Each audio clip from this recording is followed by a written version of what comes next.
Salve, salve rapaziada, sejam bem-vindos para a nossa aula sobre covariância e correlação.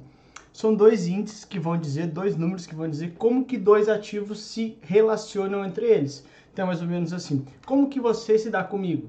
Bem, mal, não fede nem cheira? A ideia é essa, os ativos eles se dão bem, se dão mal ou não, um não conversa com o outro.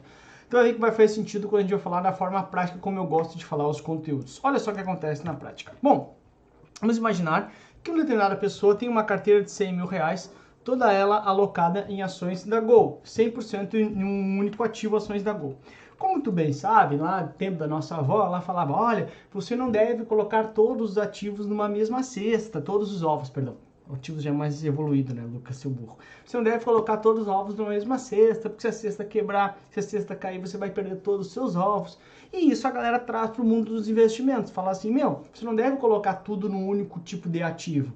Porque se esse ativo tiver algum problema, você vai ter, toda a sua carteira vai ter problemas. Então você deveria diversificar a sua carteira.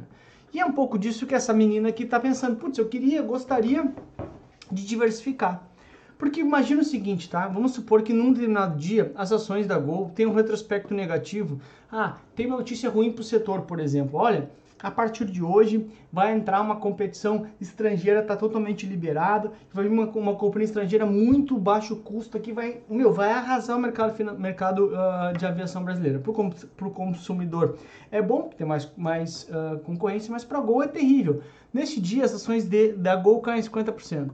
Como ela não está diversificada, ela vai impactar toda a carteira dessa menininha aqui, porque ela está 100% em Gol.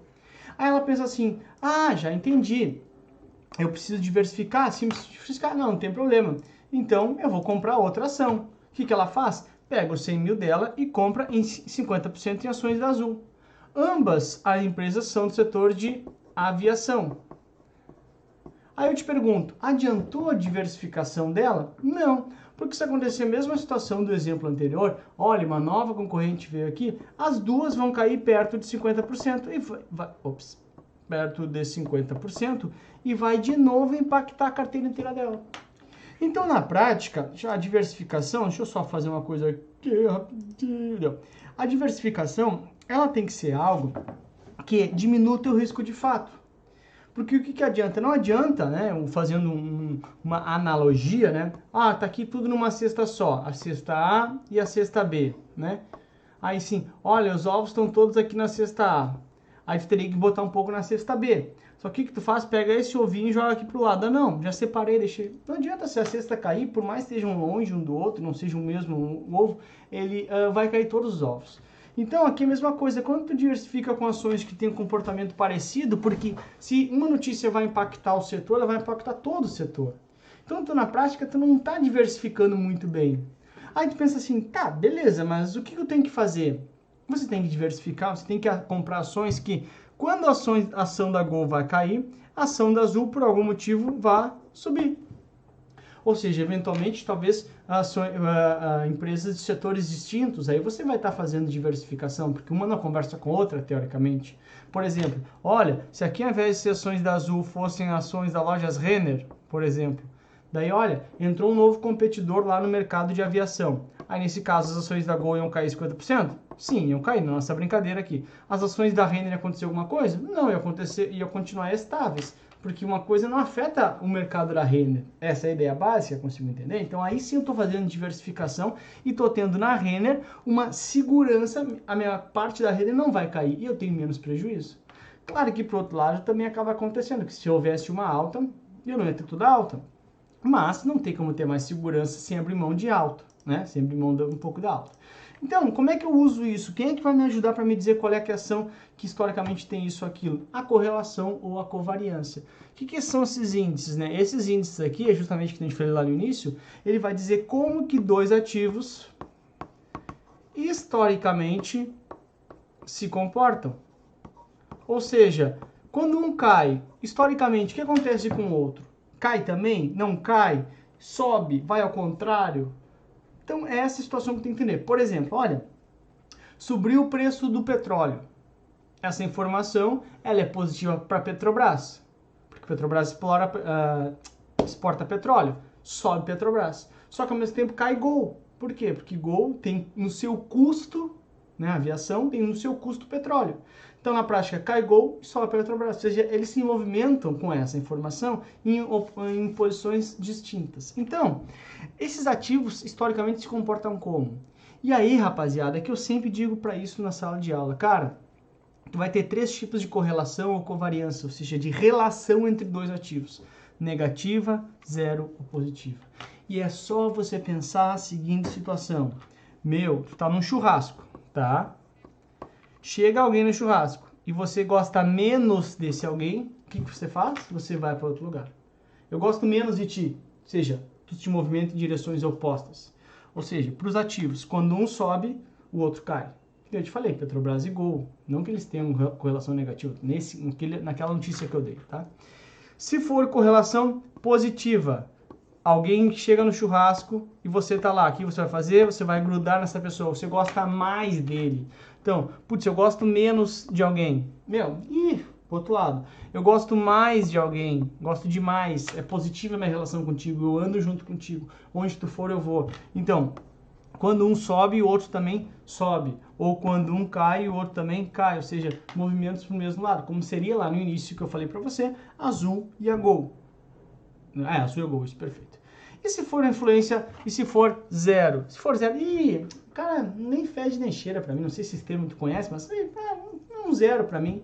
Ou seja, se ele chegou, tu vai continuar lá. Se ele vai embora, tu continua lá também. Ou seja, não influencia o comportamento de um do outro. São ações totalmente, ou ativos, ou pessoas, né? Que eu estou usando essa analogia, totalmente que um não tem relação com o outro, é zero. Essa é a ideia básica. É certo que vai acontecer isso no futuro? Não, isso são dados históricos, né? Historicamente tem isso, então, uma tendência que se tem.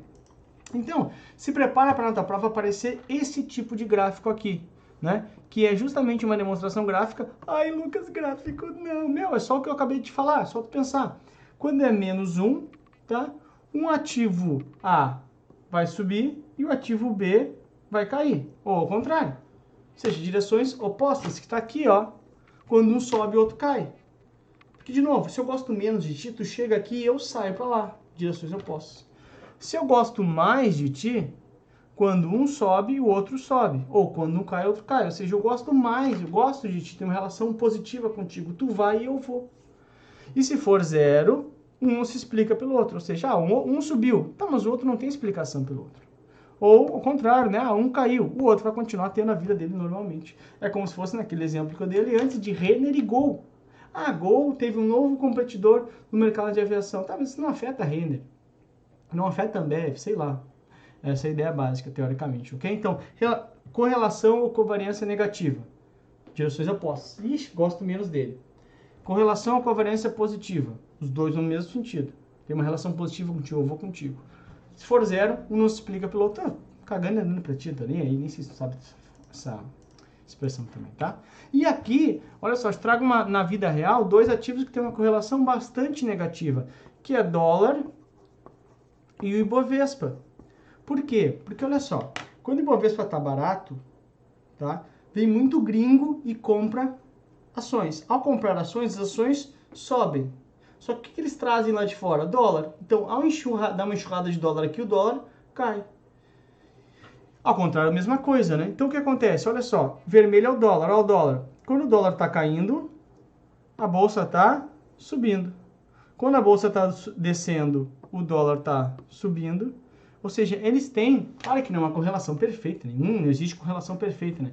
Mas eles têm uma ideia de, se tu olhar para cá, olha só, o dólar é o vermelho, tá? Então, olha só, a bolsa subindo, o dólar caindo.